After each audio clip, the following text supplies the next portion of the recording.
I collect things. You look around my house, I've got various collections of stuff, big and small. I've got collections of car magazines from my youth. I've got collections of model cars at my studio. I'm a collector, period.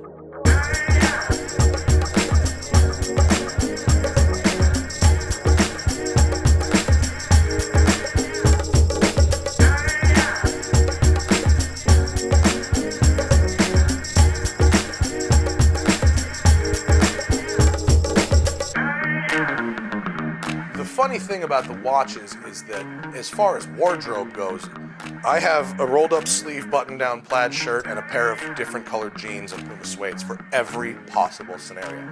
So I don't think about wardrobe. The only thing I think about when I go out of the house is what watch am I wearing?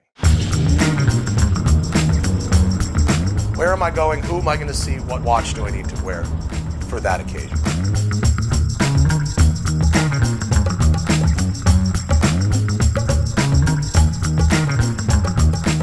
I'm Matt Farah. I host the Smoke and Tire video series, the Smoke and Tire podcast, the Watch and Listen podcast. We're in Venice Beach, California.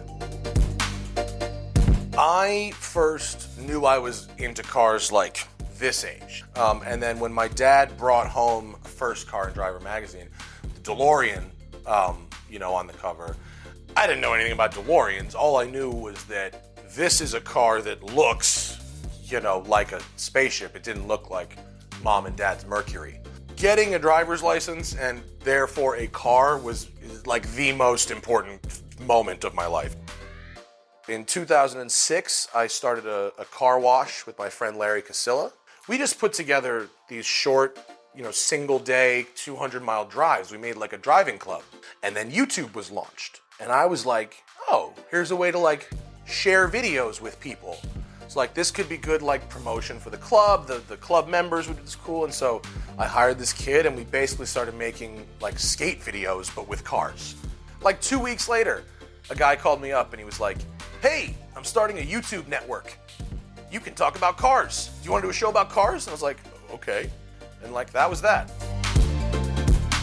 It's like with cars, give me a direction, you know what I mean? Looking for a watch for these activities or these outfits, and here's kind of what I'm into. Maybe a budget, that could be helpful, you know? Definitely, the more details, the better.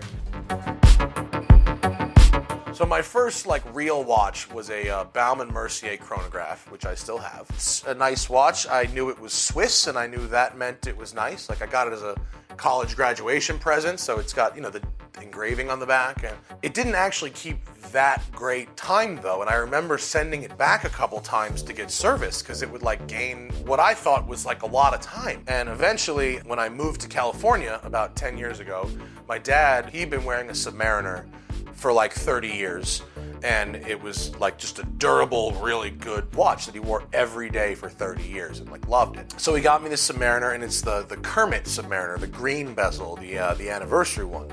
And he was like, oh, I got this for you, and it's got this green bezel, and I'm like, oh, cool, green. And I thought that was nice because it looked a little different, and I knew that a Submariner was a nice watch. I really liked having this one watch that was nice enough to wear to nice things, but that I'd wear to the gym, I'd wear it in the ocean, I'd wear it in the shower. I didn't even take my watch off to sleep for a very long time. I wore it 24 hours a day for 10 years. And then I met Spike Feresten, and he's a super watch guy. And he was like, that's the Kermit, that's special because it's the 50th anniversary. Then I started just looking up, oh, well, this is special. Are there other ones that are special? And what makes those special? And it turns out the Kermit's kind of a special watch. And mine has a great fade on it. What I learned about that was I don't want to buy someone's vintage story. I want to buy a new watch and have it for long enough that the watch is my story.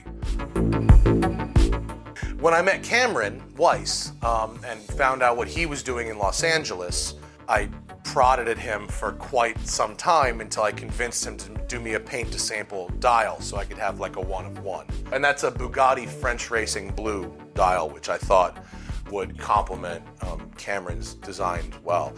Any photograph of me where I'm wearing that watch, it's the most vivid blue from across the room, and it just shouts at you blueness, which is weird because it's also very soft and subtle. I love wearing that Weiss watch, and I really like that it's made in America by my friend, my friend's hands. In 20 years, I'll be very, very happy that I had one that was made by the hands of Cameron Weiss.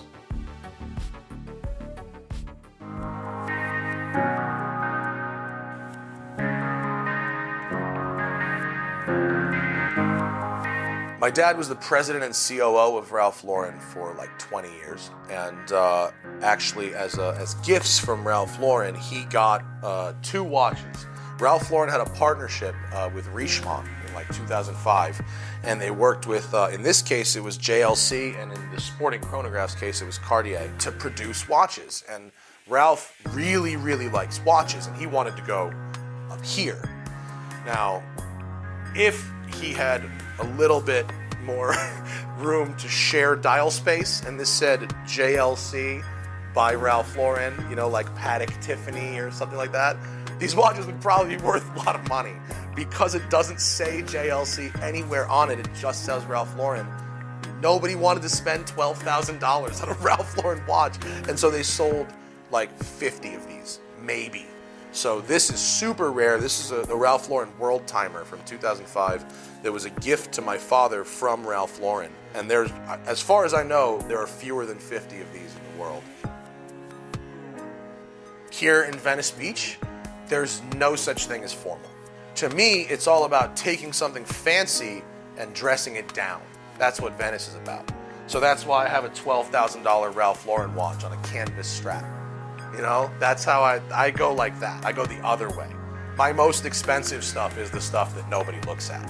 And my flashiest stuff is the stuff that is the cheapest. I like machinery.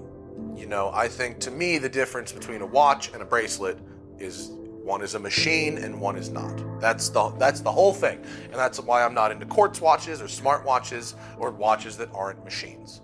I mean, that is a crazy math machine in there. That thing will do leap years for like 200 years. Like, what? You're telling me that a little thing goes, and this knows all the days of the week and the months of the year and the leap years and for the next 200 years? That is crazy.